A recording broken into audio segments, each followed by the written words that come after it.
કેશોદના સોનલધામ મંડળામાં ત્રિદિવસીય મહોત્સવનો પ્રારંભ દેશ વિદેશમાંથી લાખો લોકો ઉમટ્યા।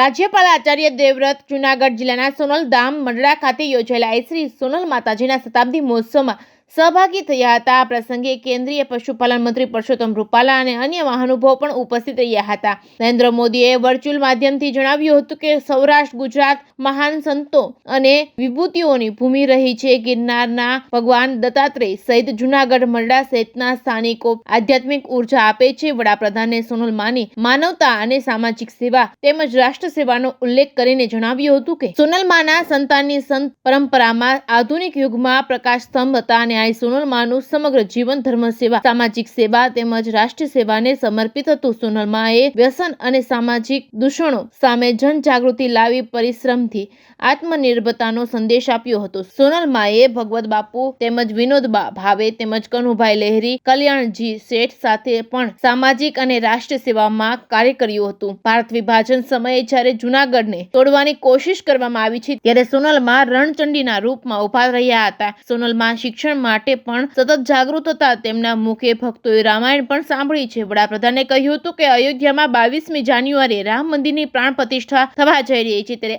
આ શ્રી પ્રસન્ન થશે। વડાપ્રધાને આ અવસરે ધર્મસ્થળો તીર્થ સ્થળોમાં સ્વચ્છતા અભિયાન શરૂ થઈ રહ્યું છે તે અંગે પ્રશંસા વ્યક્ત કરીને સૌની દીપ જ્યોતિ પ્રગટાવવા અનુરોધ કર્યો હતો। વડાપ્રધાને ચારણ સમાજના સાહિત્ય લોક સાહિત્ય સર્જનમાં યોગદાન અંગે ઉલ્લેખ કરીને ઈશ્વરદાસજી પિંગળસિંહ બાપુ મેરુભા તેમજ શંકરદાન તેમજ શંભુદાસજી તેમજ કવિ કાગ બાપુ હેમુ ગઢવી કવિ દાદ અને ભીખુદાન ગઢવી સહિતના લોક સાહિત્યકારોનો ઉલ્લેખ કરીને તેમના દ્વારા ચારણી સાહિત્ય સમાજ તેમાં સમૃદ્ધ થતો રહ્યો છે ત્યારે આ પરંપરા જળવાઈ રહે તેમ જણાવ્યું હતું। રાજ્યપાલ આચાર્ય દેવવ્રતે જણાવ્યું હતું કે સોનલમાએ માનવતા અને સમાજના કલ્યાણ માટે જીવન સેવારત રહીને સમાજ સેવા માટે પ્રેરણા આપી હતી। ચારણ સમાજ દ્વારા માતાઓ નારી શક્તિની વંદના કરવામાં આવે છે, નારી શક્તિની પૂજા કરવામાં આવે છે। આ અંગે આનંદની લાગણી વ્યક્ત કરીને જણાવ્યું હતું કે જ્યાં નારી શક્તિની પૂજા થાય છે ત્યાં દેવતાઓનો વાસ છે। આપણા ભારતની પરંપરામાં વિદ્યાના આદર્શ માતા સરસ્વતી છે, વીરતાના આદર્શ દુર્ગા છે તેમજ ભગવાનના રૂપમાં જગતજનની છે। સોનલ માનું માતૃત્વ સર્વનું ભલું થાય છે, સર્વનું કલ્યાણ થાય તેવું હતું।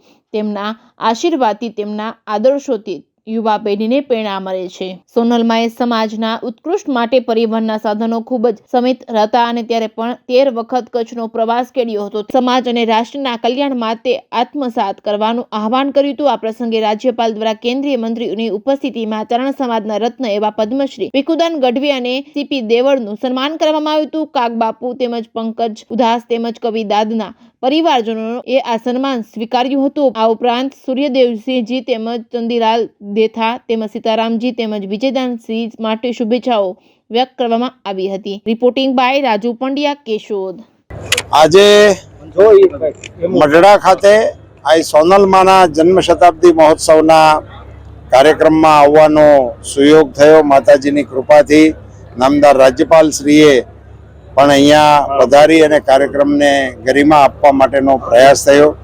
ચારણ સમાજ એક વિશિષ્ટ કુદરતી વરદાન સાથેનો સમાજ છે, અત્યંત પરંપરાઓને પોષતો સમાજ છે।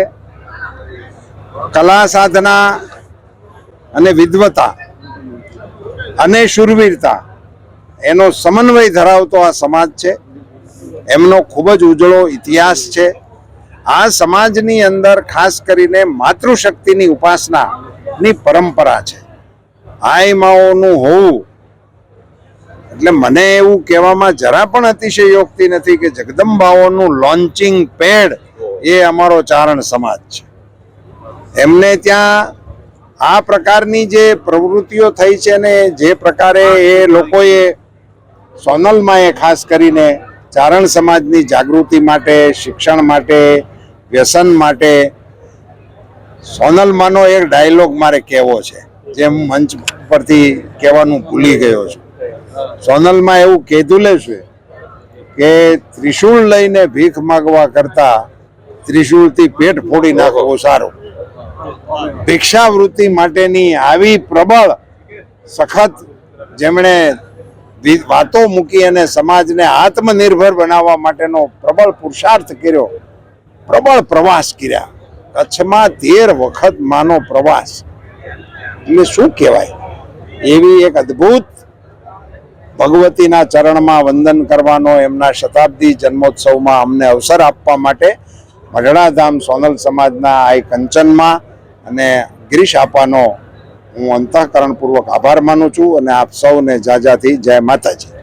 આજે મઢડા મુકામે માં સોનલ માતાજીની 100મી શતાબ્દીની જે ઉજવણી છે તે ઉજવણીના કાર્યક્રમની અંદર માનની રાજ્યપાલ શ્રી અત્યારે પધારી રહ્યા છે અને સાથે સાથે દેશના કૃષિ મંત્રી શ્રી રૂપાલા સાહેબ પણ આવી રહ્યા છે અને સાથે સાથે જ્યારે આ 100 વર્ષ પૂરા થયા હોય અને માં જગદંબાની જે જન્મભૂમિ આ મઢડા મુકામે લાખો ભાવિકો જ્યારે અહીંયા ઉમટી પડ્યા છે ત્યારે એમને શુભેચ્છા આપવા માટે શુભેચ્છા સંદેશો આપવા માટે નરેન્દ્રભાઈ પણ એમની શુભેચ્છા સંદેશો આજની તારીખે આપવાનો છે. આજે સોનલ બીજ નિમિત્તે લાખોની સંખ્યામાં લોકો અહીંયા એમની જે શ્રદ્ધા છે એ શ્રદ્ધાને વ્યક્ત કરી રહ્યા છે અને લોકો અહીંયા સ્વયંભૂ પધારી રહ્યા છે. ત્યારે આ તકે માં સોનલ બીજ નિમિત્તે સૌ લોકોને શુભેચ્છા પાઠવું છું. આજે આખા માત્ર ગુજરાત નહીં પણ સમગ્ર દેશમાંથી જ્યારે લોકો અહીંયા ઉમટી રહ્યા છે ત્યારે આ તકે ખૂબ શુભેચ્છા પાઠવું છું અને માં સોનલ ના સૌની ઉપર આશીર્વાદ વર્ષે એવી પણ શુભેચ્છા પાઠવું છું. અને આપણા જ્યારે આવા એક રામ મંદિરનું પણ નિર્માણ થઈ રહ્યું હોય આવા ધાર્મિક પ્રસંગો જ્યારે થતા હોય ત્યારે લોકોની એમની ભાવના જોડાયેલી હોય છે અને લોકોની ભાવના સાથે રમેશ આ ગુજરાતના પનોતા પુત્ર દેશના વડાપ્રધાન નરેન્દ્રભાઈ મોદીએ જ્યારે આવા કોઈ સંકલ્પ આવા કોઈ જે ભવ્ય કાર્યક્રમો હોય છે જ્યારે લોકોની લાગણી અને લોકો જ્યારે શ્રદ્ધાથી જોડાયેલા હોય ત્યારે એમને આજે પણ નરેન્દ્રભાઈ પણ શુભેચ્છા આપવાના છે. આજે માં સોનલ માના જન્મદિવસને 100મી શતાબ્દી જ્યારે ઉજવવાનું થયું છે ત્યારે 3 દિવસનો આ કાર્યક્રમ 11, 12 અને 13 જાન્યુઆરીએ મઢડા મુકામે 3 દિવસ એક માના જે અમને આશીર્વાદ સૌને મળ્યા છે, આપણે 18 વર્ણ ઉપર જે આશીર્વાદ મળ્યા છે, માએ જે તમામ સમાજો માટે ઉત્થાન માટે જે કાર્યો કર્યા હતા, માતાજીઓ અત્યાર સુધી જે જન્મ લીધું છે કોઈને કોઈ બહાને લેતો હોય છે.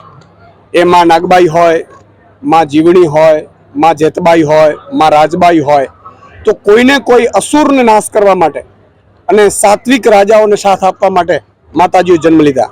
માં સોનલમાંથી જે ચીલો થયો છે એ નવાઓને ઉત્થાન માટે, સમગ્ર સમાજને ઉત્થાન માટે એને શિક્ષણ કઈ રીતે અપાવવું, કારણ કે એને ખબર પડી હતી આજથી વર્ષો પહેલા 50 વર્ષ પહેલા માતાજી કન્યા છાત્રાલયો માટે મહેનત કરતા હતા. આજથી 50 વર્ષ પહેલા માતાજી શિક્ષણ ઉપર ભાર આપતા હતા, કારણ કે ત્યારે તો દેશ આઝાદ થયો તો બધાને શિક્ષણ પણ નહોતું મળી રહ્યું. અને માતાજી સર્વ સમાજમાં એક એવો મેસેજ મહિલા સશક્તિકરણનો, માતા દીકરીઓને આગળ લાવો, એટલે એ ખૂબ કામ કર્યું હતું માતાજીએ. અને માનું આજે સૂક્ષ્મ શરીર આખા ગુજરાત અને ભારતને ખૂબ આશીર્વાદ આપી રહ્યું છે. મને પણ માં ભગવતીના હું જે કાંઈ પણ છું આજે એમાં કામયમાને સોનલમાને દુઆને છું. અને સોનલમાને જે 100 શતાબ્દીમાં આજે માનનીય રાજ્યપાલ શ્રી આવ્યા હતા, માનનીય પદાધિકારીઓ, અધિકારીઓ ગણ, સર્વ સમાજના આગેવાનો આ માતાજીના જે 100મી શતાબ્દી વર્ષમાં ભાગ લઈ અને સૌએ ધન્યતા અનુભવી છે. આજે 3 દિવસીય કાર્યક્રમમાં તમામ સમાજોમાં એકતા વધે, સંસ્કૃતિની જાળવણી થાય, ધર્મ શું છે, ધર્મની રક્ષાઓ થાય, આ તમામ મુદ્દા ઉપર ખૂબ ચર્ચાઓ થઈ છે. આજે મને પણ માના આશીર્વાદ મળ્યા. આજે હું પણ અહીંયા આવી અને મારી જાતને ધન્યતા અનુભવું છું કે મા ભગવતીના આંગણે મને પણ એક નાનકડા મોકો મળ્યો છે આવવાનું.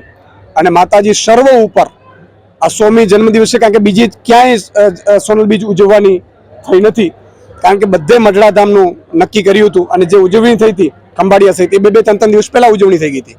અને એક સારો મેસેજ સર્વ સમાજમાં જાય, શિક્ષણનો, પ્રાકૃતિક ખેતીનો, આ તમામ મુદ્દે આજે માતાજીના આંગણે ચર્ચા થઈ છે, સાત્વિક ચર્ચાઓ થઈ છે. અને આજે સાંજ સુધી આ કાર્યક્રમો ચાલુ રહેવાના છે. અને આજે મોદી સાહેબે પણ સંદેશો પાઠવ્યો, કેવી લાગણી વ્યક્ત કરશે? बहुत आनंद की बात है ये. हाँ हाँ ये बढ़िया છે. અચ્છા, આપનું નામ ને કાર્યક્રમ? હા, આજનો આ કાર્યક્રમ એટલે ખરેખર આ સોનલમાં જન્મ શતાબ્દી મહોત્સવ. આ મહોત્સવ 100 વર્ષ પૂર્ણ કરી આજ શતાબ્દી વર્ષ ચાલી રહ્યું હતું. આ શતાબ્દી વર્ષમાં આમ જોઈએ તો પૂરા ગુજરાતમાં સૌરાષ્ટ્ર ભાવનગર પૂરા ગુજરાત સૌરાષ્ટ્ર કચ્છ કાઠિયાવાડ બધે 150 તળાવ એટલે 90 તળાવ બની ગયા છે, 60 બનવામાં છે, કદાચ બીજા એટલા જોડાય. સોનલ સરોવર અને સોનલ વન ભલે 50 ઝાડવા પણ ઉછેરે, 500 વાવે પણ ઉછેરે, એ સમાજે નક્કી કર્યું, અન્ય સમાજ સાથે જોડાણા. આ મોટી મહાવલય કે લોક કલ્યાણની વાત છે. આઈમાની ભાવના બીજાને ઉપયોગ. અમારા દુલા કાગ ભગત બાપુ એમ લખતા કે માડી તારી દેવાનો દીવડો આ કાગનો દીવડો, કોકના કેળાની અંજવાળીને ઓળવાઈ જાય. આ ચારણોની જેમ તમે જુઓ મહામૂલી આ ઋષિ કાગ બાપુની વાત છે ત્યારે તમને વિચાર આવે કે કવિ આવું માગે છે, કોકના કેળાની અંજવાળીને ઓળવાઈ જવાની વાત કરે છે. આથી મોટી વાત કહેવી. એ જ રીતે જોતું નથી જુગદીશ્વરી આપ્યું એ જ અમૂલ્ય, તેના નાવે તુલ્ય અટલ વિશ્વાસ છે આઈમાં. એ જીવન એટલે બનુમાનું. સોનબાઈમાં પછી બનુમા એ સદીના સાક્ષી છે. એ જ રીતે 5 વર્ષ પહેલા બનુમાં એ પોતાની અસ્વસ્થ તબિયત હતી, આજે હયાત નથી, તો એમને પ્રચંડ પંજો કંચનબાને એવા આશીર્વાદ આપ્યા કે આ બેવડવાનું છે. સોનબાઈમાંનું કામ હતું, બનુમાએ સવાયું કર્યું અને કંચનબા તારે બેવડવાનું સાહેબ. આ મહામૂલો આશીર્વાદથી મોટી કોઈ વાત હોય નહીં. અને માત્ર એ સામ્યક ભગવતીનું છે, એને લઈને આ બધા કાર્યો થાય છે. એ જગદંબાએ શીલો રોપ્યો છે. એ પ્રેરણાને આપણે બધા પરંપરાના વાહકો બની પૂરો સમાજ 18 મળી અને આગળ લઈ જનારા છે. એટલે આજનો આનંદનો કોઈ પાર નથી. પૂરા ગુજરાત, રાજસ્થાન, MP, અરે આમ શ્રીલંકા, અમેરિકા, ઇંગ્લેન્ડથી માંડીને ઓસ્ટ્રેલિયા બધે ઉજવાય છે. તો તમામને ખૂબ શુભકામના, તમામને અહીંથી શુભકામના. લાગણી પણ વ્યક્ત કરી છે. હાજી પણ વ્યક્ત કરી છે. આજે શું કહેશો? આજે જે દેવરાલ આચાર્યજી આવવાના છે, સાહેબ બે વાત મહામૂલી છે. અમારા એક ગુજરાતીમાં એક દુઓ છે કે કરીએ દર્શન ક્યાંય વરણ ઉજાળણ વીરના, તો એના મૂર્ત પંડામાં કોતરી રાખીએ કાગડા. એટલે ખરેખર આ મહામૂલી વાત છે. એમનું એવું જીવન છે, સાતત્ય છે, વિશેષ વ્યક્તિ છે. જે રવિશંકર દાદાને મોટી ઉંચરા માનવી હતા ને, એવી જ રીતે ખરેખર જોઈએ તો નરેન્દ્ર મોદી સાહેબ એમનું પણ જીવન એવું જ છે. બહુ સાદગી તમે જુઓ તો મહામૂલી વાત છે. અને સંદેશાથી તો બહુ વાત છે. પોતે આવવું જોઈએ અને આવત જ, પોતે આવત જ. પણ આ સમિટ ચાલી રહ્યું છે, નહીતર પોતે આવત જ. 2-3 વાર અહીંથી ટૂંકમાં એમનો એવો ભાવ જોડો નાતા અહીંથી જોડાયેલો છે. એમનો આપણા જ્યાં સૌરાષ્ટ્ર આપણા ગુજરાતમાંથી ઘર આંગણાથી ગયેલા છે, તો ખરેખર એમનો ભાવ તો બધી જગ્યાનું લક્ષ્ય હોય છે. હમણાં આજે રાતે કેસરીસિંહ અમારા ચારણ જે શહીદ થઈ ગયા એમનું નાટક આ ભજવાનું સાહેબ. મારે 6 મહિના પહેલા ત્યાં પણ એમને ટપાલ ટિકિટ બહાર પડી એટલું નહીં, પણ રાજસ્થાનમાં એ વાતની નોંધ લીધી. અમારે કાગ બાપુની ટિકિટથી માંડીને મૂર્તિ બેસાડવાની થઈ. એટલે બધે એમનું લક્ષ્ય છે. એટલે આ એક નહીં પણ અન્ય સમાજોના આવા વિરોધ કાર્યો. આજ રાજીપાનો વિશેષ હોય તો પૂર્વાર્ધમાં અયોધ્યા સાહેબ, અયોધ્યા બધું જગત જવા તૈયાર, એનો પૂર્વાર્ધ પરિસ્થિતિ ચાલી રહી છે અત્યારે.